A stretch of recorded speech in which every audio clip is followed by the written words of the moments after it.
Hi, this is Dr. Jaitly. Welcome to the section of cardiology, the study of the heart. In this particular section, I'll be talking to you very briefly the basics of treatment of hypertension. And it's a tailor-made approach, I must say, because it's so unique to every single case, to case, and it has to be geared towards if there are any coexistent conditions, if there are any particular scenarios, whether it's familial, whether it's surgical causes, whether it's exogenous reasons, whether it's overweight per se, or whether it's a combination of ischemic heart disease, asthma, diabetes, etc., etc. So all of those really impact in the treatment decision making. But nevertheless, the treatment is based on only 5 or 6 predominant groups of drugs. But the fact is that the pathogenesis of the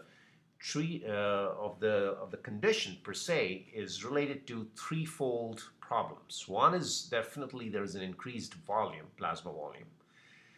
It is centered towards increased sodium in the body.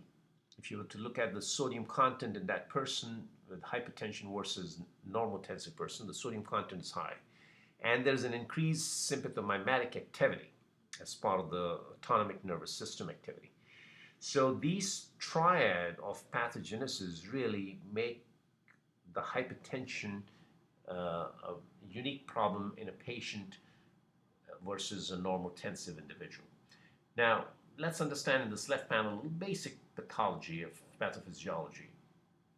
We know as the blood traverses from the heart, goes down the aorta, and then down into the various arteries, it's the peripheral resistance which is predominantly felt in the arterial bed. Now, this is the arterial bed, this is the capillary bed, and this is the venous capacitance vessels or the bed. So the arterial bed tends to, initially the arteries are elastic and therefore they can have a pulsatile flow, so they can accommodate a great deal of blood pressure, if you will, and therefore the pressure is not elevated in that individual. But as the arteries begin to harden, in other words, if the elasticity is reduced or gone, or if there are plaques that are developing inside the arteries, those plaques and the lack of elasticity or increased thickness, increased stiffness of the arterial bed leads to increased peripheral vascular resistance. Whether this is related to familial causes, which is the most common cause of hypertension, that's the garden variety of hypertension, I always call it, it's called essential hypertension, or whether it is related to the renin production because of the renal vascular or parenchymal disease, or coactation of the aorta, where again the renin production is high because the kidneys will sense it as hypoperfusion, and based on that coactation, specifically if it is pre-renal, which is the most common reason, or if it is high volume related to hyperaldosteronism, congenital adrenal hyperplasia, etc., etc. So in general, it's the arterial volume of blood, which obviously the volume and the sodium, plus we have increased sympathetic activity. That means the arteries could be in spasms, or they could have vasoconstriction going, or they could be also showing signs of increased tachycardia related to thyrotoxicosis or hyperthyroidism, for instance. Even alcohol and nicotine will lead to tremendous amount of tachycardia, and so will the stimulants. So some of this is related directly to the relating directly to the list of causes that I've enumerated in the central panel, but just worthy of note is the arterial spasm and or hardening of the artery, or lack of elasticity as we call it, including the peripheral vascular resistance from the plaques that develop intraluminally, which result into hypertension.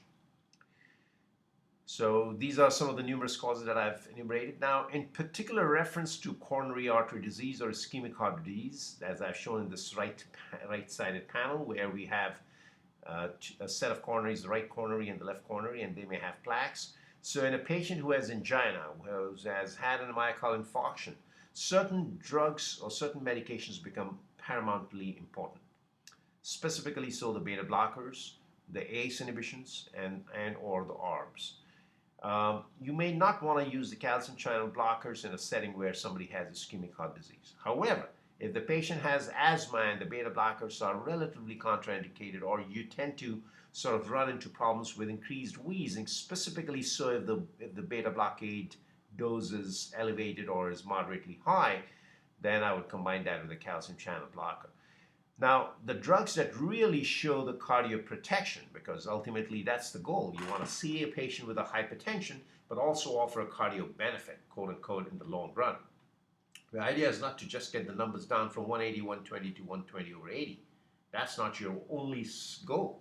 It is your goal, but the fact is that it should be also combined with a long-term goal, and that is improving mortality, improving morbidity, improving the incidence of target organ damage and or coronary events, renovascular events, and cerebral events. And those are the major endpoints one really wants to assess before you start a medical therapy or develop a therapeutic regimen. So having said that, ACE, ARBs, beta blockers, those three have really shown to improve survival and reduce the mortality. Calcium channel blockers and diuretics per se, they are the other two groups which are very good in reducing the symptoms and controlling the numbers as far as blood pressure numbers are concerned, but they have not been shown to improve the survival pattern in these patients. They may improve the morbidity in that the swelling will go down, the pedal edema will go down, the patient will start to breathe better because if there was any lung congestion, so the diuretics will really help that. But not an improvement in mortality per se seen individually if you were to look at the calcium channel blockers and diuretics. Surgical causes are obvious because like in an hyperaldosteronism secondary to a Conn syndrome, maybe a primary adenoma, or congenital adrenal hyperplasia, for instance, or there's a hyperthyroid nodule, or in settings where there's acromegaly and Cushing's. So all of these, and renovascular hypertension specifically, they require a whole surgical approach, and believe me, those patients can be actually cured and may not even require any further antihypertensive therapy after their surgical cause has been removed. So those are very surgically treatable hypertensives, I call them. But obviously they're rare to find, but you have to order certain very specific testings to really diagnose and come to a diagnosis and say, look, this is a secondary form of hypertension. So primary hypertension is familial. Secondary hypertension is the rest of the list here. Exogenous steroids, you might want to take the steroids, slowly taper them off, so that this way the blood pressure returns back to normal, because steroid use chronically has been one of the common causes of hypertension per se, which is sometimes not easily suspected. Alcohol and nicotine, obviously, those habits will have to be counseled, and patients will have to come off these poisons, so-called, I call them, including the stimulants, and believe me, those are also very treatable. Toxemia, preeclampsia, and postpartum is a specific condition that develops in certain pregnant ladies where one can run into problems with severe hypertension. And so those patients, sometimes after delivery, the blood pressure returns back to normal, but many times the postpartum hypertension persists, and that may be the onset of hypertension in that individual. So having said that, I'd like to close at this point. Thank you for your attention. Thank you so much.